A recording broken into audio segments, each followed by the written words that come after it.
ఎందుకు నేను నీకు పనికిరాను, మరి ఎందుకు బాణం వేసి కొట్టినట్టు అని. శటో నైకృతిక క్షుద్రో మిథ్యా ప్రసృత మానస కథం దశరథేనత్వం జాత పాపో మహాత్మన. పైకి ఒకలా కనపడుతూ లోపల దుష్టమైనటువంటి చారిత్రమున్న నీ వంటి క్షుద్రుడు, మిథ్యావాదం ఉన్నటువంటి వాడు దశరథ మహారాజు వంటి మహాపురుషుడికి అశ్వమేధయాగం చేసి పుత్రకామేష్టి చేస్తే ఎలా పుట్టాడు అంటే ఇవాళ దశరథ మహారాజు గారి వరకు వెళ్ళిపోయాడు. వెళ్ళిపోయి అన్నాడు, త్వయా దృశ్యేన తు రణే నిహతోహం దురాసద ప్రసుప్త పన్నగేనేవ నరః పానవశం గతః. నువ్వు నా మీద బాణం వేసి చంపడం అనేటటువంటిది నీకు కీర్తికారకమని నువ్వు అనుకుంటున్నావేమో, వాలిని చంపానని. కానీ ఇది ఎటువంటిదో తెలుసా? ఒక వ్యక్తి విపరీతంగా తప్ప తాగాడు, దానివల్ల అతనికి ఒంటి మీద స్పృహ లేదు, నేల మీద పడిపోయి ఉన్నాడు. ఇప్పుడు ఒంటి మీద స్పృహ లేకుండా నేల మీద పడిపోయి ఉన్నటువంటి వ్యక్తిని ఒక క్రూరమైన సర్పము వచ్చి కాటు వేసి చంపితే ఎలా ఉంటుందో, నువ్వు నా మీద బాణం వెయ్యడం అలా ఉంది అని ఒక మాట అన్నాడు. నీవు మొనగాడివైతే నా ఎదురుగుండా వచ్చి నిలబడవలసింది, నువ్వు ఉండకుండా ఉండేవాడివి నా చేతిలో. అది చేత కాక నా ఎదురుగుండా నిలబడలేక నేను ఇంకొకరితో యుద్ధం చేస్తుంటే నా మీద బాణప్రయోగం చేశాడు. సరే, నన్ను చంపేయమని సుగ్రీవుడు అడిగాడు. ఎందుకని? నువ్వు సుగ్రీవుడితో స్నేహం చేశావని నాకు తార చెప్పింది. తారే నాతో ఏం చెప్పిందంటే మీ ఇద్దరి మధ్య సంధి కుదిరిందని చెప్పింది. కాబట్టి సుగ్రీవుడు ఏమడిగి ఉండాలి? నన్ను చంపమని చెప్పు ఉండాలి. నన్ను చంపితే సుగ్రీవుడికి ఏమొస్తుంది? రాజ్యం వస్తుంది. సుగ్రీవుడికి రాజ్యం వస్తే నీకేం వస్తుంది? నీ భార్య వస్తుంది. నీ భార్యని సుగ్రీవుడు వెతుకుతాడు. కానీ అక్కడే నువ్వు తప్పు పని చేశావు రామ. మమేవ యది పూర్వం త్వం ఏతదగ్ధం అచోదయ రాక్షసంచ దురాత్మానం తవ భార్యాపహారిణం సుగ్రీవ ప్రియకామేన యత్కృతేస్మి హతస్త్వయా కంటే బద్ధ్వా ప్రదద్యాంతే నిహతం రావణం రణే. నువ్వు సుగ్రీవుడితో సంధి చేసుకోకుండా నా దగ్గరికి వచ్చి నువ్వు సీతమ్మ జాడ కనిపెట్టమని అడిగి ఉంటే రావణుడితో నేను యుద్ధం చెయ్యక్కర్లేదు. పశువుని లాగినట్టు కంఠానికి తాడేసి ఈడుస్తాను ఇక్కడికి. ఈడ్చి ఎక్కడ వాడు సీతమ్మని జాచినా నీకు సీతమ్మని ఇప్పించి ఉండేవాడిని. నువ్వు నాతో సంధి చేసుకోవడం, స్నేహం చేయడం మానేసి నీ భార్య యొక్క జాడ కనిపెట్టబడడం కోసమని సుగ్రీవుడితో స్నేహం చేసి సుగ్రీవుడికి రాజ్యం ఇప్పిస్తే నీ భార్య జాడ కనిపెట్టడానికి వానరుల్ని పంపిస్తాడని నువ్వు నన్ను చంపావు. కానీ నాతో స్నేహం చేస్తే నీ పని ఇప్పటికే అయిపోయి ఉంటుంది. నేను వెంటనే కాదు, కానీ నేను మీతో ఒక విషయాన్ని ఇక్కడ మనవి చేయవలసి ఉంటుంది. కిష్కింధకాండలో చెప్పని ఒక రహస్యాన్ని వాల్మీకి మహర్షి ఉత్తరకాండలో చెప్పారు. ఉత్తరకాండలో ఉన్న కొన్ని విషయాల్ని మీరు తీసుకుని రామాయణంలో అక్కడక్కడ అనుసంధానం చేసుకోకపోతే ఒక పరిపూర్ణత రాదు. ఒకానొకప్పుడు వాలి సంధ్యావందనం చేసుకోవడం కోసమని దక్షిణ సముద్రానికి వెళ్ళాడు. ఆయన దక్షిణ సముద్రం నుంచి ఇతర సముద్రాలకు ఎగురుతాడు. అదే సమయంలో రావణాసురుడికి ప్రతిరోజు ఎవరో ఒకరితో యుద్ధం కావాలి. అందుకని రావణాసురుడు కిష్కింధా నగరానికి వచ్చాడు. తార తండ్రి అంతఃపురంలో ఉన్నాడు. ఆయన వచ్చి ఎరా వాలి ఎక్కడున్నావు, బయటికి రాని నిన్న దుందుభిని చూశారుగా, వాళ్ళ ఆ పరిస్థితి అలాగే ఉంటుంది. నువ్వు బయటికి రా, యుద్ధం చేస్తాన్నాడు. ఇప్పుడు ప్రాతకాలంలో ఏం చెయ్యాలి? అప్పుడు బ్రహ్మవంశ సంజాతుడు రావణుడు అంటే తక్కువ వాడు కాడు, విశ్వవసో బ్రహ్మ యొక్క కుమారుడు. కానీ ఆయన చేసిన పని ఏమిటంటే యుద్ధాల కోసం తిరిగాడు. ఆ సమయంలో అంతటి పాపపు నడవడి కలిగినటువంటి వాడు. వాలిని యుద్ధానికి పిలిస్తే తార తండ్రి బయటికి వచ్చి అన్నాడు, ఎలాగో వాడు వస్తే నువ్వు బతకవు కదా, వాడు వచ్చేస్తాడు సంధ్యావందనం చేసుకుని, ఈలోగా ఈ లోకాన్ని చూడాలా, ఈ జగత్తుని, మళ్ళీ వాడు వస్తే చూడడానికి ఉండదు, చంపేస్తాడు నిన్ను అని. అక్కడ ఎముకల కుప్పలు చూసావా, నీలా వచ్చి పిలిచిన వాళ్ళవే అవన్నీ, ఇప్పుడు నీవి చేరుతాయి అందులోకన్నాడు. అంటే వీడు అలా కాదు, నేను ఇప్పుడు చెయ్యాలి యుద్ధం అన్నాడు. ఓ నీకు చచ్చిపోవడానికి అంత తొందరగా ఉందా అన్నాడు ఆయన. ఆయన అన్నాడు, అంత తొందరగా చచ్చిపోతానంటే దక్షిణ సముద్రానికి వెళ్ళు, సంధ్యావందనం చేస్తున్నాడు, అక్కడ చంపేస్తాడు నిన్ను అన్నాడు. అంటే ఎంత ధైర్యమో చూడండి. అసలు వాలి తన జీవితంలో ఓడిపోయింది లేదు. వాలి జీవితంలో ఓటమి మరణం ఒకసారి రాముడి చేతిలోనే. అప్పటి వరకు వాలికి ఓటమి తెలియదు. అటువంటి రాత్రుం పగళ్ళు ఆయన విరామం లేకుండా గోలభుడన్న రాక్షసుడితో 15 సంవత్సరములు అనుకుంటాను యుద్ధం చేశాడు. అసలు రాత్రింబవళ్ళు యుద్ధం చేసి చంపాడు. అంతటి పరాక్రమవంతుడు వాలంటే. కాబట్టి దక్షిణ సముద్రానికి వెళ్ళు, నీ తీట తీరిపోతుంది అన్నాడు. దక్షిణ సముద్రంలో ఈయన అర్ఘ్యం ఇవ్వడానికి నిలబడి ఉన్నాడు. వెనక నుంచి రావణుడు వెనక నుంచి వెళ్ళి పట్టేసుకుందాం వాలినని పిల్లిలో అడుగులు వేసుకుంటూ వస్తున్నాడు. ఆయన చూడనే చూశాడు. ఆయన ఇంతకన్నా పరాగ్గా ఉంటాడు. ఎందుకంటే ఓ 10 మందిని చంపినవాడు చాలా జాగ్రత్తగా ఉండాలి కదండి. ఎలా పడుకుంటాడు? అందరిలా పడుకోవడానికి ఉండదు. 100 మంది కాపలా ఉంటే ఆయన పడుకోవాలి కదా. కాబట్టి ఇప్పుడు ఎవడొస్తారో అని వాలికి అనుమానమే. ఆయనది ఇదే జాతకం కదా. మరి నేను ఆయన చూసుకుంటున్నాడు వెనక్కి. ఈయన వస్తున్నాడు చేతులు చాపి. ఓహో వస్తున్నాడు రోయని ఆయన చూడనట్టు ఊరుకున్నాడు. ఈయన దగ్గరికి వచ్చిన తర్వాత ధ్వనిని బట్టి పసిగట్టాడు. వచ్చాడు, అమాంతం చెయ్యి వెనక్కేసి ఆ భుజం కింద నుంచి చెయ్యి పెట్టి దగ్గరికి లాక్కుని చంకలో పట్టుకున్నాడు. పట్టుకుంటే రావణుడి వెంట రావణుడు మంత్రులు ఉన్నారు. వాళ్ళకి ఆకాశగమన విద్య తెలుసు, వాళ్ళు ఆకాశంలో ఎగురుతారు. ఈ వాలి ఏం చేశాడంటే ఇక్కడ అర్ఘ్యం ఇచ్చేసి, అంటే ఏదో సంకలో గబుక్కుని ఏ పంచాంగమో అప్పుడే తిరిగి చూసుకున్నవాడు దాంతో ఇలా గబుక్కుని కింద పెట్టడమో గూట్లో పెట్టడమో మర్చిపోయి అర్ఘ్యం ఇచ్చేసినట్టు సంకలో పెట్టుకుని, లేకపోతే కృష్ణ పరమాత్మ గొల్లలతో చల్దులు కుడిచినప్పుడు జారీగా నీకడా సంక నీరికి అంటారు పోతన గారు. ఆ వేణు సంకలో పెట్టుకుని ఇలా అన్నం తిన్నట్టు ఆ రావణాసురుడిని ఇలాగే పెట్టుకుని ఎగిరిపోయాడు ఆయన ఆకాశంలో. వాలి ఎగిరిపోతే రావణుని మంత్రులు కూడా ఎగిరారు. వాళ్ళు తక్కువ వాళ్ళు ఏంటి, కానీ ఆయన వేగాన్ని వీళ్ళు అనుసరించలేకపోయారు. కనపడలేదు, వెళ్ళిపోయాడు. అమ్మ బాబో ఇంత వేగం అని వాళ్ళు వెనక్కి వెళ్ళిపోయి అక్కడే నించున్నారు. వీడు వస్తే చూద్దాం మళ్ళీనని తీసుకుపోయాడు. తీసుకుపోయి దక్షిణం నుంచి ఎగిరినవాడు ఉత్తరంలో దిగుతాడు. మళ్ళీ అక్కడ అర్ఘ్యం ఇచ్చాడు. ఈయన గింజుకుంటున్నాడు. ఈయన ఆభరణాలన్నీ జారిపోయి, పంచె జారిపోయింది, వడ్డాణం జారిపోయింది. ఈయన్ని తీసుకుని 4 సముద్రాల్లోనూ అర్ఘ్యం ఇచ్చేసి అలాగే సంకలో పెట్టుకుని అంతఃపురానికి వెళ్ళి అక్కడ కింద పారేశాడు. పారేసి ఎందుకురా 10 తలల పురుగా ఎందుకు వచ్చావు అని అడిగాడు. అడిగితే అప్పుడు ఆయన లేచి నిలబడన్నాడు. అయ్య బాబోయ్ ఇంత వేగమే అన్నాడు. వారి జీవితంలోనండి శ్రీరామాయణంలో వేగము గురించి వాలి విషయంలో చెప్పినట్టు ఇంకెక్కడా కనపడదు. మళ్ళీ ఎదర వస్తాడు మహానుభావుడు. ఒకడి వేగం ఎందుకు పనికొస్తే ఇంకొక ఆయన వేగం లోకాన్ని ఉద్ధరించడానికి పనికొచ్చింది. మా స్వామి హనుమ వస్తారు. మా స్వామి మీ మనస్వామి హనుమ వస్తారు. ఆయన వస్తే మళ్ళీ ఆయన వేగం గురించి మహర్షి చెప్తూనే ఉంటారంతే. మనోజవం మరుతతుల్య వేగం జితేంద్రియం బుద్ధిమతాం వరిష్టం వాతాత్మజం వనరయూథ ముఖ్యం శ్రీరామదూతం శిరసా నమామి. వచ్చేస్తోందిగా సుందరకాండ. కాబట్టి ఇప్పుడు ఆయన ఈయన్ని చూసి ఆశ్చర్యపోయాడు. ఇంత వేగమే, ఇంత బలమే అని ఆశ్చర్యపోయి, నేను నీలాంటి వాడినే, కాబట్టి మన ఇద్దరం ఒక అంగీకారం చేసుకుందాం. ఏమిటో తెలుసా అంటే వాళ్ళిద్దరికీ జరిగినటువంటి అంగీకారం, లోకంలో ఇది విని లోకాలు సిగ్గుపడి తల వంచుకోవాలి. అంత గొప్ప సంధి చేసుకున్నారు వాళ్ళిద్దరు.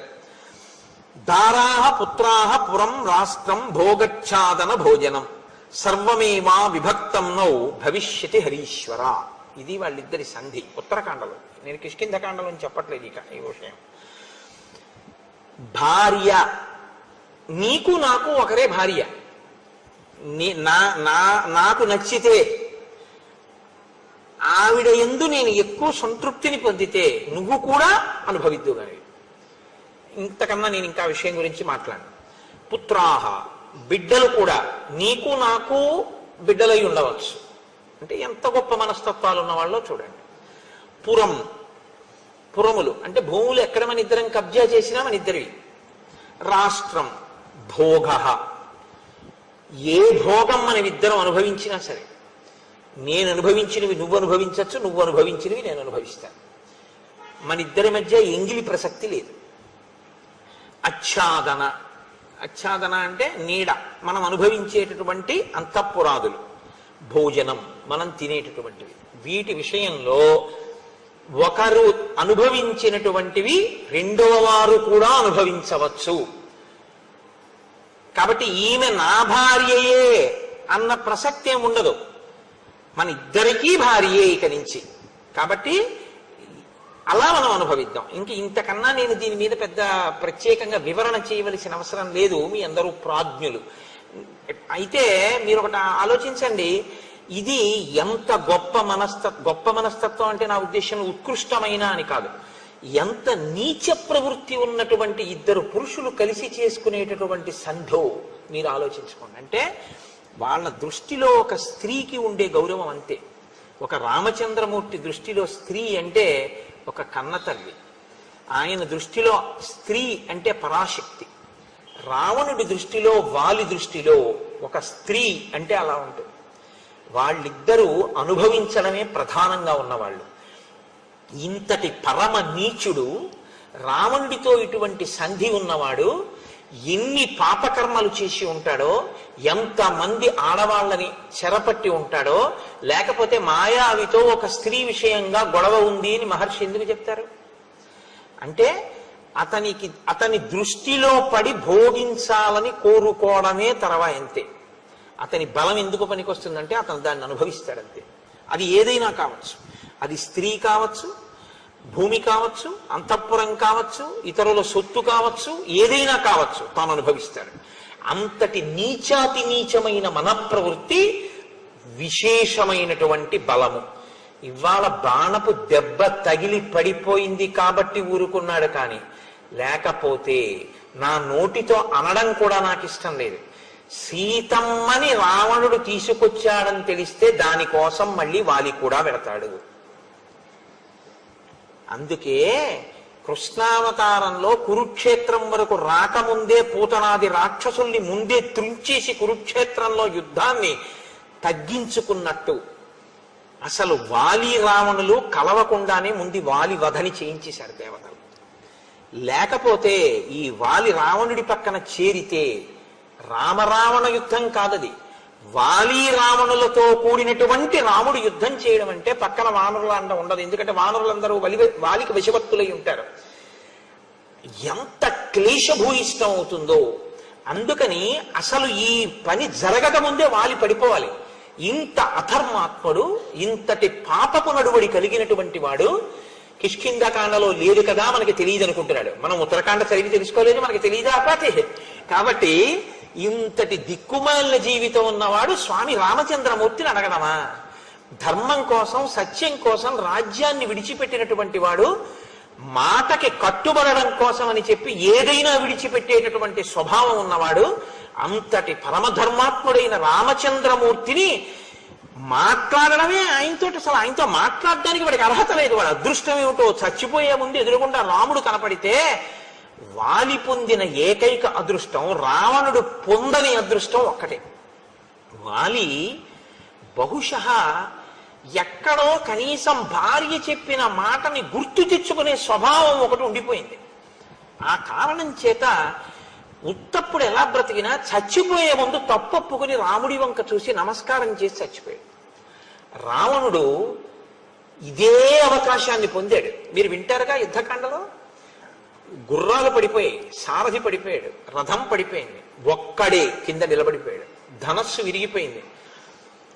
రాముడు అన్నాడు, పో ఇంటికి, సంపని ఇలా ఉంటే నీ చేతిలో ధనస్సు లేదు, నీకు సారథి లేడు, రథం లేదు, ఇంటికి వెళ్ళి విశ్రాంతి తీసుకుని రా అన్నాడు. 10 అడుగులు ముందుకేసి రాముడి పాదాల మీద పడి ఉంటే రామాయణం ఇంకోలా ఉండేది. 1000 అడుగులు వెనక్కేసి అంతఃపురానికి వెళ్ళాడు, కానీ 10 అడుగులు రాముడి వైపుకి వెయ్యలేకపోయాడు. రావణుడే అని మీరు అనుకోకండి. బాణం పడిపోయిన తరువాత ఏడ్చే కన్నా బాణం పడకముందే పశ్చాత్తాపంతో రామపాదాలు పట్టుకోవడం ఎవరి జీవితానికైనా శ్రేయస్కరం. ఇది కిష్కింధకాండ యొక్క సందేశం.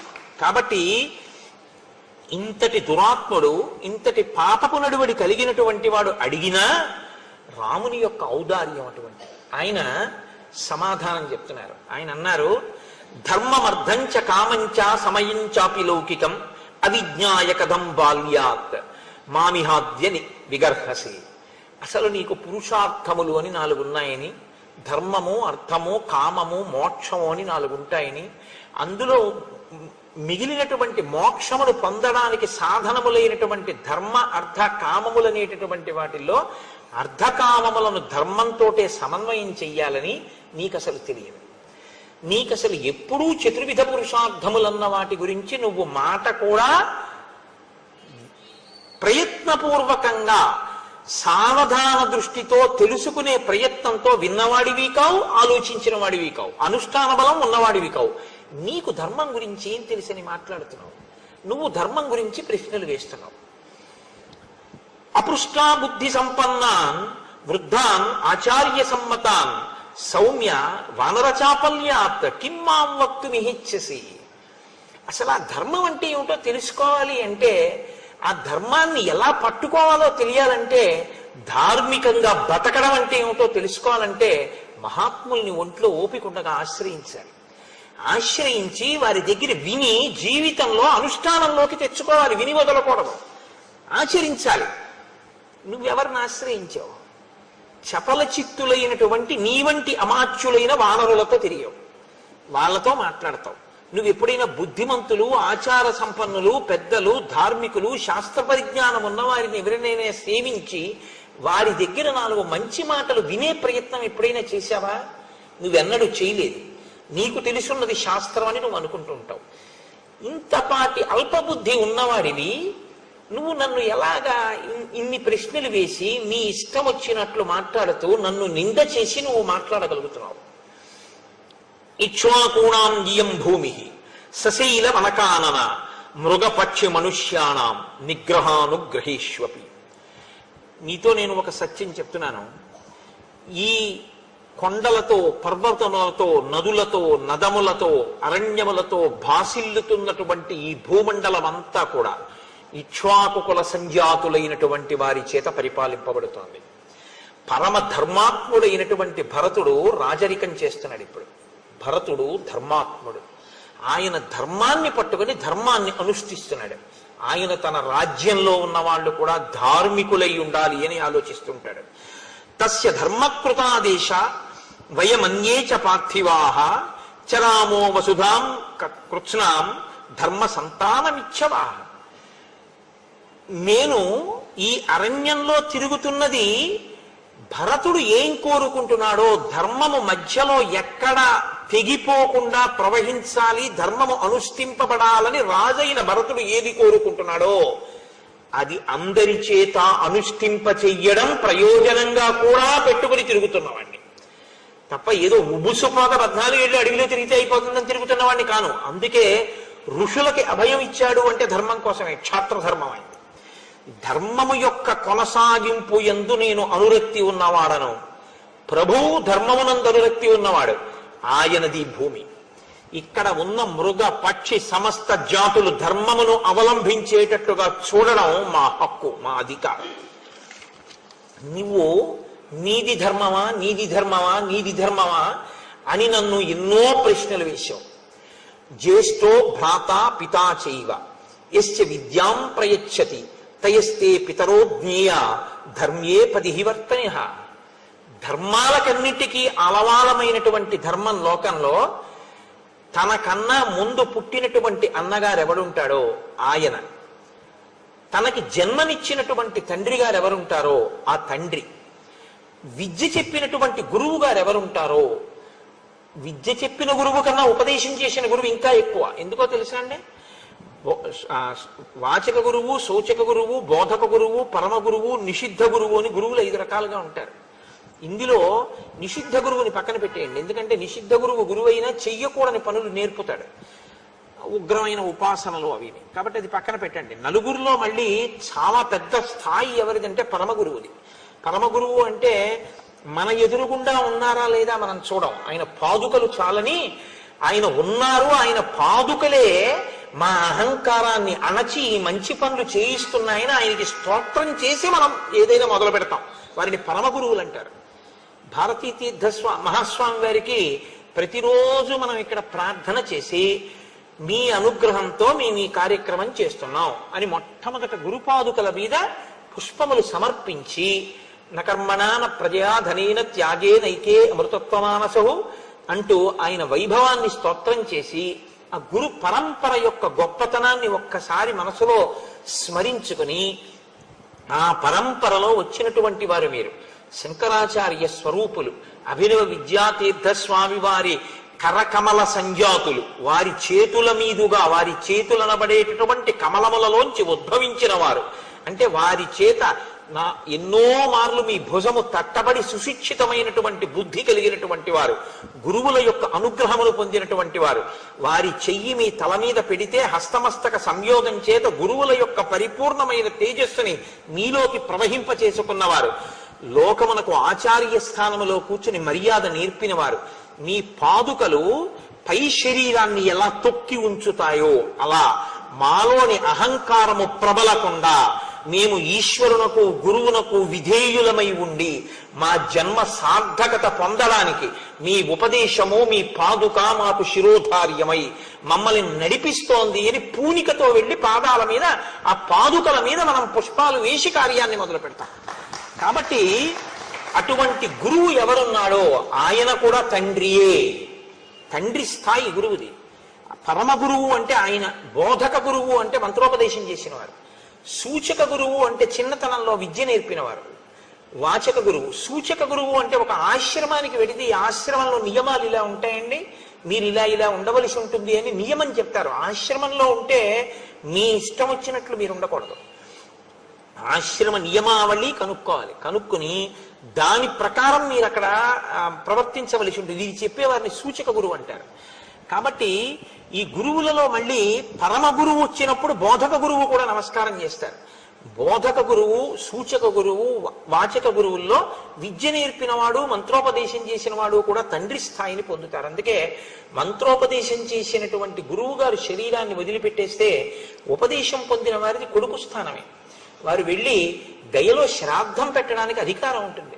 కొడుకు ఎలా చేస్తాడో శిష్యులు అలా చేస్తారు గురువు గారికి. కాబట్టి అందుకే శిష్యులు మాత్రమే గురువు గారికి గండపెండేరం వేస్తారు, ఇంకొకళ్ళు వేయకూడదు. ఎందుకు వెయ్యకూడదు అంటే గండపెండేరం దేనికి వేస్తారండి? ఎడం పాదానికి వేస్తారు. ఎందుకు వేస్తారో తెలుసా? ఈ పాదం ఎంతకాలం తిరుగుతుందో ఈ భూమి మీద ఆ పాదం ఆయన ఆయుర్దాయానికి సూచన. ఎడం వైపు గుండెకాయ ఉంటుంది. ఆయన గుండె ఎంతకాలం కొట్టుకుంటుందో, ఆ గుండె కొట్టుకోవడానికి ఆయన ఊపిరి ఎంతకాలం తీస్తారో అంతకాలం ఆయన మాట్లాడతారు. ఆయన ఎంతకాలం మాట్లాడతారో అంతకాలం ఆయన మా అభ్యున్నతికి సంబంధించిన భగవత్ సంబంధాన్నే చెప్తూ ఉంటారు. ఆ గుండె ఆగిపోతే, ఆ ఊపిరి ఆగిపోతే ఆయనకు వచ్చిన అభ్యంతరం లేదు, ఆయన ఈశ్వరుల్లో కలిసిపోతాడు. కానీ మాకు దిక్కు ఉండదు, మాకు మంచి మాట చెప్పేవాడు ఉండడు. కాబట్టి గురువుగారికి గండకాలం ప్రవేశిస్తోందేమో అని అనుమానం వస్తే సాధారణంగా షష్ఠిపూర్తిలో వేస్తారు. అదే కారణం. గురువుగారు ఇంకా బతికుండాలి అని శిష్యులు కోరుకుంటే, ఎందుకంటే గురువు శరీరం విడిచిపెట్టడానికి సిద్ధంగానే ఉంటాడు. ఎందుకంటే ఆయనకేం ఖేదం ఉండదు, శరీరం నేను కాదని తెలుసుకుని ఉంటాడు గురువు. గురువు గారు ఉండాలని శిష్యులు కోరుకోవాలి. కాబట్టి గురువు గారి పాదానికి గండపెండేరం వేస్తారు. ఇస్తే ఆయన 10 కాలాలు బ్రతికుండి ఆ పాదాలు మాకు కనపడాలి, మేము నమస్కారం చేసుకుని ఆ పాదములు మా అహంకారాన్ని తొక్కి మంచి మాటలు చెప్పి మమ్మల్ని నడిపించాలని కోరుకుంటారు. కాబట్టి గురువు తండ్రితో సమానం. అసలు నిజంగా మీరు ఎప్పుడైనా గురు వైభవము అని వింటే సరే, అది వేరు విషయం అనుకోండి. కాబట్టి జ్యేష్ఠో భ్రాత పితా చైవ యశ్చ విద్యాం ప్రయచ్చతి త్రయస్తే పితరోజ్ఞేయ ధర్మ్యే పదిహి వర్తినః. ధర్మం తెలుసున్నవాడైతే వీళ్ళందరిది ఒక్క స్థాయి. తండ్రి గారు, తండ్రి గారి తర్వాత పెద్దన్నగారు. తండ్రి గారు ఉన్నా కూడా పెద్దన్నగారు అంత గౌరవం పొందుతాడు. తండ్రి గారు శరీరం వదిలేస్తే పెద్దన్నగారిదే. అందుకే మీరు చూడండి, ఇప్పటికీ మనం సనాతన ధర్మంలో తల్లి తండ్రి ఉన్నా కూడా అన్నగారు కానీ బ్రతికి ఉంటే అన్నగారి పేరు మీదే శుభలేఖ వేస్తాం. తండ్రి గారు నిధనం అయిపోయారు అనుకోండి, అన్నగారు ఉన్న తన పేరు మీద శుభలేఖ వేసుకోరు తమ్ముళ్ళు. ఆయన పేరు మీద శుభలేఖ వేసి ఆయన ఆహ్వానిస్తారు ఇంటి పెద్దరికం. ఆయన నా తమ్ముని కుమారుడైనా లేకపోతే నా తమ్ముని కుమార్తె, అసలు అలా కూడా అక్కర్లేదు, నా కుమార్తె అనడానికి ఆయనకి అధికారం ఉంటుంది, నా కుమారుడు అనడానికి అధికారం ఉంటుంది. కాకపోతే అదేమిటి, గురువు గారికి 2 కూతుళ్ళు ఉన్నారా 3 కూతుళ్ళు ఉన్నారా అనుకోకుండా నా సోదరుడు ఫలానా వాడి కుమార్తె అని బ్రాకెట్లో వేస్తాడు తప్ప నా కుమార్తె అంటాడు అన్నగారు. అన్నగారు అంటే ఏంటండి, మా అమ్మాయి అండు తమ్ముడు కూతుర్ని. కాబట్టి పెద్దన్నగారు ముందు పుట్టినవాడు. పెద్దన్నగారు అంటే పైవాడే అని కాదు నా ఉద్దేశం, ప్రత్యేకించి పెద్దవాడు. పెద్దవాడు, తండ్రి, విద్య నేర్పినటువంటి గురువు. ఈ ముగ్గురు తండ్రితో సమానమైన స్థాయిలోనే ఉంటారు. కాబట్టి ఇప్పుడు నువ్వు సుగ్రీవుడికి ఎవరు? తండ్రి. తండ్రి కొడుకుని ఎలా చూడాలి, ఎంత ప్రేమగా చూడాలి? కొడుకు భార్య నీకేమవుతుంది? కోడలవుతుంది. నువ్వేం చేసావు? నువ్వు ధర్మం గురించి నన్ను అడుగుతున్నావు. ఇంకింతకన్నా వాలి నోరు ముయ్యడానికి ఏం కావాలండి జవాబు? ఆయన అన్నారు, యవీయాం ఆత్మన పుత్ర శిష్యశ్చాపి గుణోదిత పుత్రవత్తే త్రయశ్చింత్య ధర్మశ్చేదత్ర కారణం. ధర్మము కారణముగా ధార్మికమైన దృష్టితో చూసినప్పుడు తమ్ముడు, అన్నగారి వైపు నుంచి మాట్లాడినప్పుడు ఒక అన్నగారికి తన తమ్ముడు, తన కడుపున పుట్టిన కొడుకు, తనని అనువర్తించేటటువంటి శిష్యుడు, ఈ ముగ్గురు ఎందు భేదం ఉండదు. ముగ్గురిని ఒక్కలాగే చూస్తాడు. తన కొడుకెంతో తన శిష్యుడంతే, తన శిష్యుడంతే తన తమ్ముడంతే. తమ్ముడు, శిష్యుడు, కొడుకు ముగ్గురు సమానం. ముగ్గురిని సమానంగా అన్నగారు చూడాలి. తండ్రి లేనప్పుడు పెద్దన్నగారిని తండ్రిలా తమ్ముడు చూడాలి. సుగ్రీవుడు చూశాడా లేదా? చూశాడు. నువ్వు దుందుభిని చంపడానికి వెడితే చచ్చిపోయావు అనుకున్నాడు, అందుకని ఉదకక్రియ చేశాడు. ఉదకక్రియ చేశాడు అంటే నమ్మాడు చచ్చిపోయావని. చెప్పలేదు మంత్రులతో, చచ్చిపోయావని కూడా చెప్పలేదు. బాగా తన కడుపులో పెట్టుకున్నాడు. వాళ్ళు గుచ్చి గుచ్చి ప్రశ్న వేసి రాజ్యం ఇచ్చారు. తన భార్య రుమతో నువ్వు చచ్చిపోయావు అనుకుంది కాబట్టి చనిపోయాడు అనుకుంటే అన్న భార్య తమ్ముడిని స్వీకరించచ్చు. సంధ్యావందనం చేసే మానవ జాతిలో నీ భార్య తార నీతో కూడింది కాబట్టి సుగ్రీవుని యందు దోషం లేదు. నీ భార్య అతనితో కూడిన ఆయన భార్య రుమతో ఆయన రాజ్యాన్ని స్వీకరించి పాలన చేశాడు. నువ్వు బతికున్నాను అని తిరిగి వచ్చావు. అన్నయ్య పట్టాభిషేకం అయిపోయిందని ఖైదు చేశాడా? కిరీటం పాదాలకి తగిలేటట్టు వంగి నమస్కరించి అన్నయ్య రాజ్యం తీసేసుకో, నేను యువరాజుని, నన్ను మన్నించు, నాకు తెలియదు అన్నయ్య నువ్వు బ్రతికున్నట్టు అని చెప్పాడు. తండ్రిగా ఉండవలసిన నువ్వు జరిగిన పరిస్థితిని తెలుసుకుని నువ్వు పట్టాభిషేకం చేసుకుని నువ్వు తారతో, ఎందుకంటే నువ్వు బ్రతికొచ్చావు అని తెలుసున్న తర్వాత తార మళ్ళీ నీ పక్కకు వచ్చేయచ్చు. మీ జాతిలో అది దోషం కాదు. తార నీ పక్కకి వెళ్ళిపోయి రుమ సుగ్రీవుడి పక్కకి వెళ్ళిపోతే ధర్మం నిలబడి ఉండేది. సుగ్రీవుడి వైపు నుంచి దోషం లేదు. సుగ్రీవుడు నిన్ను ప్రార్థన చేశాడు, నువ్వేం చేశావు? తదేతత్కారణం పశ్య యదర్థంతం మయా హతః భ్రాతుర్వర్తసి భార్యాయాం త్యక్త్వా ధర్మం సనాతనం అస్యత్తం ధరమానస్య సుగ్రీవస్య మహాత్మనః రుమాయాం వర్తసే కామాత్ స్నుషాయాం పాపకర్మకృత్. నీవు సుగ్రీవుణ్ణి రాజ్యంలోంచి వెళ్ళగొట్టడం మొదటి తప్పు. అతను రాజ్యం ఇచ్చేస్తాను, యవ్వరాజ్యం ఇమ్మన్నాడు. నువ్వు యవ్వరాజ్యం ఇవ్వకపోగా కన్న కొడుకుని పంపినట్టు కన్న కొడుకుని ఇంట్లోంచి తప్పు లేకపోయినా పంపించడం ఎంత తప్పు, అలా పంపించావు. పంపించి ఊరుకున్నావా? చంపేస్తానని వెంటపడితే భూమండలం అంతా తిరిగాడు. ఋష్యమూక పర్వతం మీద బతుకుతున్నాడు. బతికున్నాడు తమ్ముడిని తెలిసి, తమ్ముడు మరణిస్తే ఆమె కోరుకుంటే రుమని నువ్వు స్వీకరించవచ్చు. తమ్ముడు బతికున్నాడు, నాకు భయపడి ఋష్యమూక పర్వతం మీద ఉన్నాడని తెలిసి బలవంతంగా రుమని కామంతో నువ్వు అనుభవిస్తున్నావు ప్రతిరోజు. స్నుష అంటే ఇప్పుడు ఆమె నీకు కోడలు. తన కోడలిని ఆ దృష్టితో కూడా చూడకూడదు మామగారు. ఎందుకంటే తన కూతురు ఎంతో కోడలు అంతకన్నా ఎక్కువ స్థానం తెలుసా అండి శాస్త్రంలో. అందుకే రాముడైతే శాస్త్రం అలా ఉంటుంది. నీకు మామగారు చచ్చిపోయాడు అన్నాడు తప్ప నాకు తండ్రి గారు చచ్చిపోయాడు అని అనలేదు. పితామృతస్తే శ్వశుర పితాహీనోసి లక్ష్మణ అన్నాడు ఆయన అయోధ్యకాండలో. మీకు నేను వివరించాను కూడా. మామగారి లాంటి వ్యక్తి ఆడదాని జీవితంలో ఇంకా ఎవ్వరూ ఉండరు. ధర్మం తెలుసున్నవాడైతే ఆడపిల్ల తండ్రి ఎప్పుడూ ఒక మాట చెప్పాలి. అందరూ తనకి నమస్కరించిన పెళ్ళైపోయాక తన కూతురు మాత్రం మామగారు ఎదురుగుండా ఉండగా తనకి నమస్కారం చేయకూడదు. ముందు మామగారికే ముందు నమస్కారం నేర్పుకోవాలి. అమ్మా నీ మొదటి నమస్కారం నీ మామగారికే. మామగారి లాంటి బంధువు ఉండడు ఉండడు ఉండడు అని చెప్తోంది శాస్త్రం. అంత ప్రేమగా ఉంటాడు మామగారు. ఇది చెప్పేటప్పుడు నాకు చాలా సంతోషంగా ఉంటుంది. నా కోడలు ఇప్పుడు వస్తుందా అనిపిస్తుంటుంది. కాబట్టి అలాగని నువ్వు ఇప్పుడేం దాని గురించి ప్రత్యేక ప్రయత్నం అక్కర్లేదు. ఆ రోజు వచ్చినప్పుడు నేను చూస్తాను. కాబట్టి యవీయాం ఆత్మన పుత్ర, నీవు స్నుష కోడలి వంటి నీ మరదలితో నువ్వు సంగమించావు, బలవంతంగా అనుభవించావు. తమ్ముడు బ్రతికున్నాడని తెలిసి. ఇప్పుడు చెప్పు, ఎవరిది ధర్మం? నువ్వు ధర్మాత్ముడివా? నీకు పాపం లేదా? ఇప్పుడు ఇక్ష్వాకు వంశీకులదైన ఈ రాజ్యంలో ధర్మం తప్పి ఇలా తిరుగుతున్న వాడిని దండించే అధికారం నాకుందా లేదా? రాజు దండన విధించాలి. ధర్మం తప్పిపోయినవాడు పరిపాలన చేస్తే ఇదే రేపు అందరూ ధర్మంగా స్వీకరిస్తారు. కాబట్టి నువ్వు దండారు